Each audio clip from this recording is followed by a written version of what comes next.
person.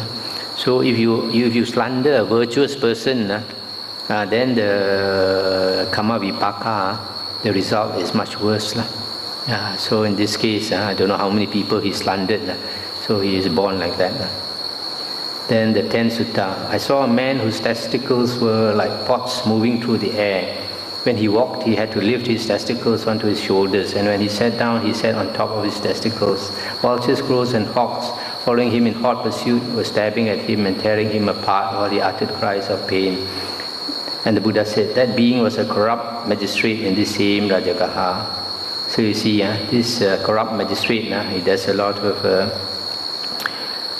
shameful things which he doesn't want people to know, or doesn't want people to see. But when he's born as a ghost, then what is shameful is exposed. The 11th sutta. I saw a man with head submerged in a pit of dung.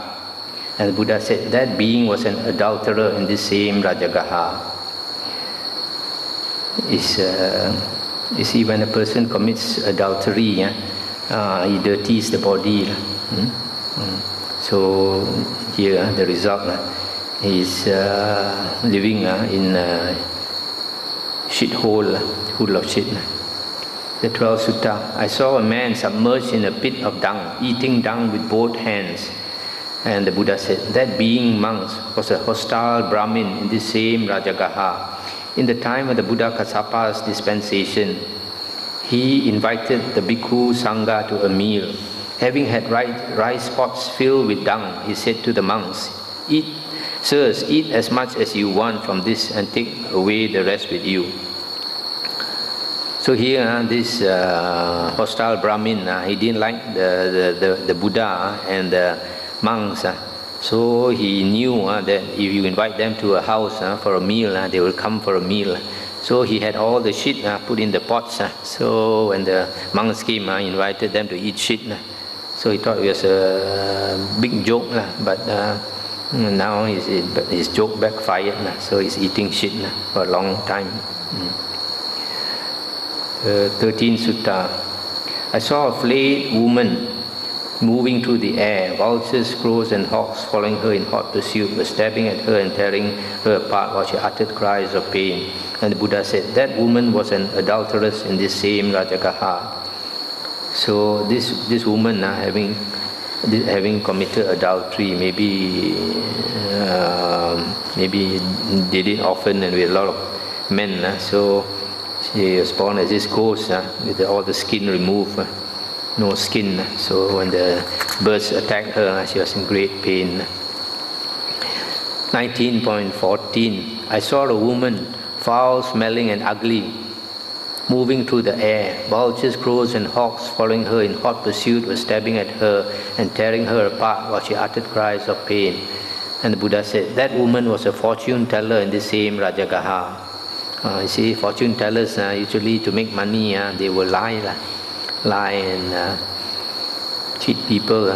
So she was born as a ugly and bad smelling ghost. 15. I saw a woman, her body roasting, sweltering, sooty, moving through the air while she uttered cries of pain. And the Buddha said, that woman was the chief queen of the king of Kalinga.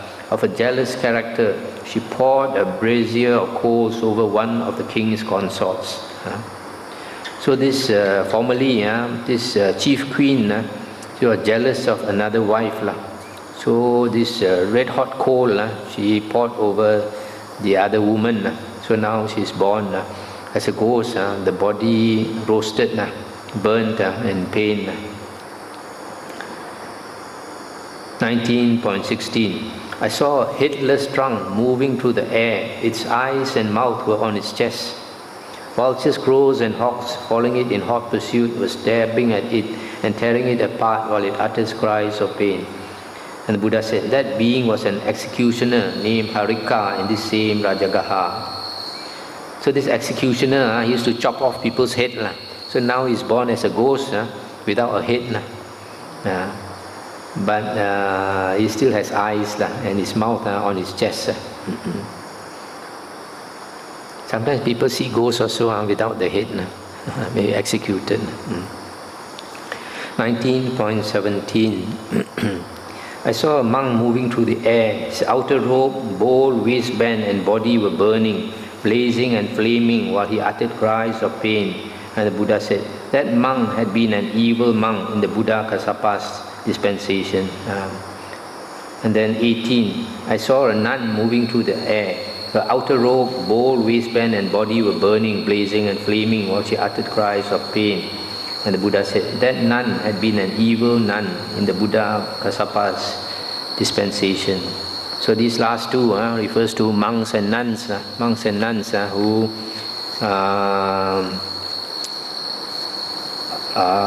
they wear the robe, but they don't behave like a monk, and they are corrupt, full of evil desires and all that. When they pass away, they have to suffer for a long time to pay up their credit card. I think I'll stop here.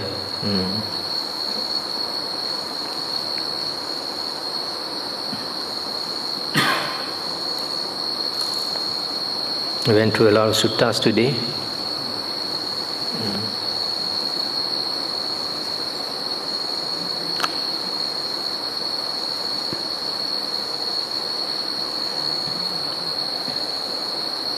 Anything to discuss? One of the reasons that caused the disappearance of the two Dhamma is because of disrespect of Samyutta. Now, is it because, disrespect of concentration, is it because of achieving jhana is so difficult, especially at this stage of life, where there's so much of influence outside? It's one of the reasons. People always like to find a shortcut. Just like some people say, oh, you recite the name of the Buddha, you can be born in heaven.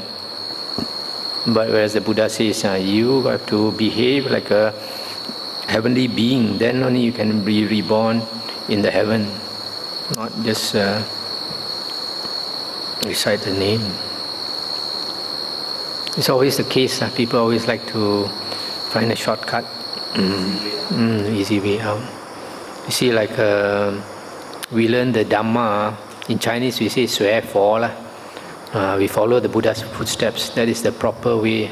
But a lot of people, they think they come to Buddhism to pai for, pray, pray to the Buddha for help, pray to the Buddha to fulfill their wishes. That is not what Buddhism is about. Buddhism is a do-it-yourself religion, where we have to do everything ourselves. So because of that, a lot of people, they are lazy, they are not, they don't want to put the effort, so they try to find an easy way out. Pray to Kuan Yin and all that.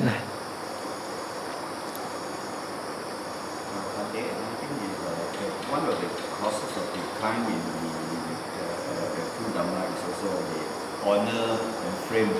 Sometimes for a monk, there's a lay disciple. Could we say the lay disciple is also the cause of it? Because if a monk is very modest, most people will want to get associated with the monk, give them a lot of offering, try to gain favor. Yes. The lay people are greedy for merit, so they like to make offerings to famous monks. Because if the monk has got some wisdom, he knows some certain things are not good for him, he should not accept. And he should not go around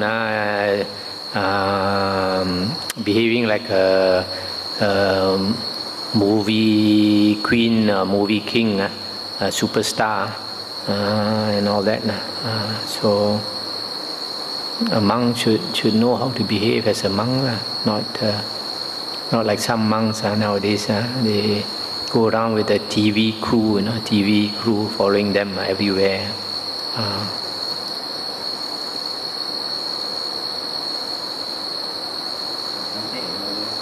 The Sutta, page 688 and Sutta 23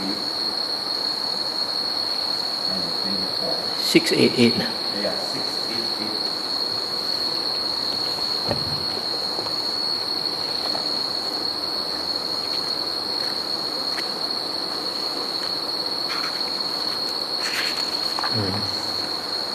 the only son and the only daughter.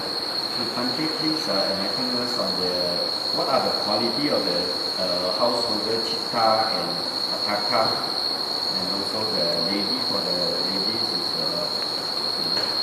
These Chitta and Hataka, they are Anagamin disciples of the Buddha.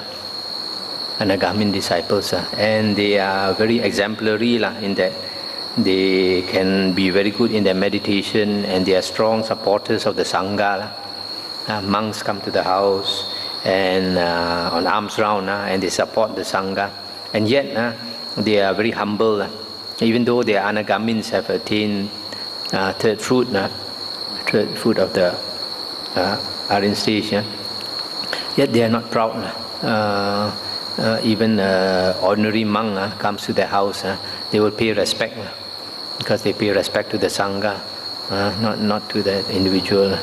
And like this Chitta and Hataka, because they are so knowledgeable in the Dhamma, whenever they have a group of monks, they invite a group of monks for dana, they will ask Dhamma questions of the monks, and if the monks don't know how to teach Dhamma, they will teach Dhamma to the monk. They are so good. So among the lay people, they are the cream. So whereas this is Kujuttara and Velu Kandakya, what we know is they are also Anagamins. But about them, there is not much spoken of in the Suttas. Whereas in the Suttas, there are more about this Chitta and Hataka. So probably they are in the same standard. Yeah, so like this lay woman, I think this Velu Kandakya, or maybe both of them, they are psychic, they have psychic powers. So like one night, there's one sutta where this Velu Kandakya, Nanda Mata, in the night, she was doing some chanting. Then the Yakka king flew by, and then heard her chanting, and then descended and spoke to her, like her chanting. And then also this Devaraja, Yakka Devaraja, told her, in a few hours' time, remember Sariputta and I think Moggallana and a few Arahant monks, they are coming here. You please do offer food to them, and you say it is in my name. That means he wants the merit. So this lady said, can I will make the offerings on your behalf. So the next morning when the monks came, she sent somebody to go and invite them to her house for a meal, and then they were surprised. How did you know? We never informed anybody that we came. How did you know that we came? And she said, this Devaraja told me, and so also told me to make this offering on his behalf. So you see, Devas also want merit.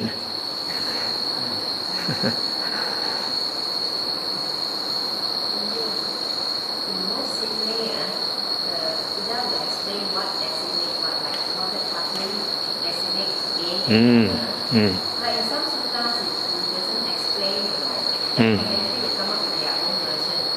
So how should we push this? So up to you. How, if you are more familiar with the suttas, then you would know more precisely what the Buddha is trying to say.